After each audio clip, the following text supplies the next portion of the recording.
எண்ணெய் காஞ்சிடுச்சு. கடுகு, பெருங்காயம், உளுத்தம்பருப்பு,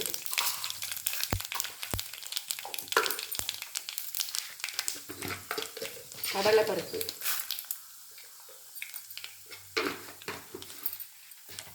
நல்லா ப்ரௌன் கலரில் வதக்கணும்.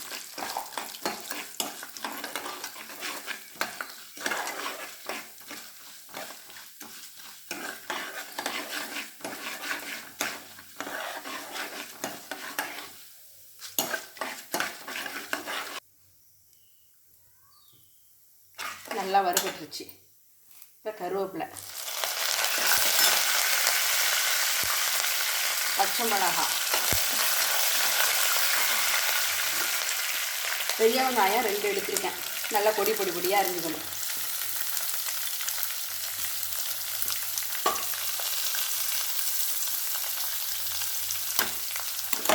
இதை நல்லா வதக்கணும். இது சீக்கிரமாக வறுபடுறதுக்கு கொஞ்சம் உப்பு,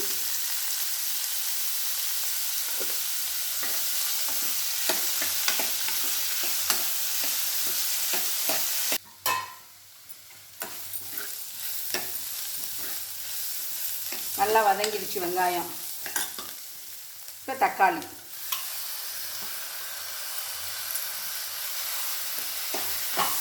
நல்லா கொள்ளைய வதக்கிடணும். நல்லா வதங்கிறதுக்கு கொஞ்சோண்டு மஞ்சத்தூள் போடுவோம்.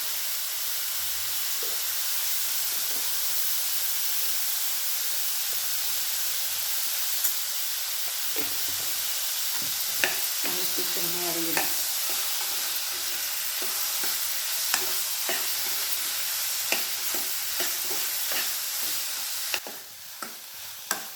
நல்லா வதங்கிடுச்சு.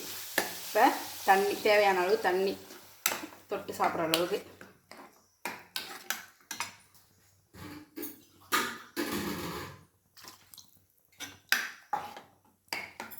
தண்ணி. சாம்பார் தூள், ஏற்கனவே பச்சை மிளகாய் 3 போட்டிருக்கோம்.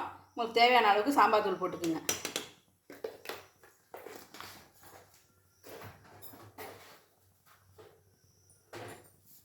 தேவையான கல் உப்பு,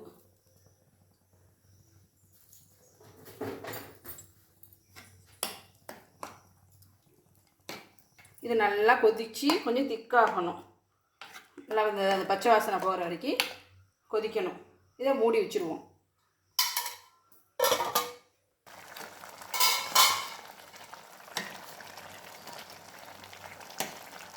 நல்லா பச்சை வாசனை போக கொதிச்சிச்சு நல்லா. இப்போ அரிசி மாவு இல்லைன்னா இட்லி மாவு இருந்துச்சுன்னா அதை கரைச்சி ஊற்றணும். நான் இட்லி மாவு ஊற்றுறேன். உங்களுக்கு எது வேணுமோ ஊற்றுங்க. இது நல்லா திக்னஸ் கொடுக்கும்.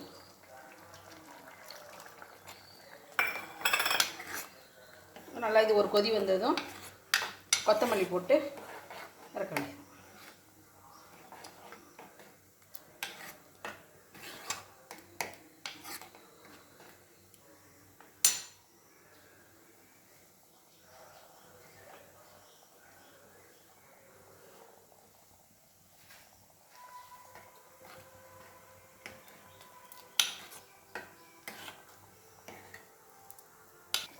கடைசியாக கொஞ்சம் கொத்தமல்லி.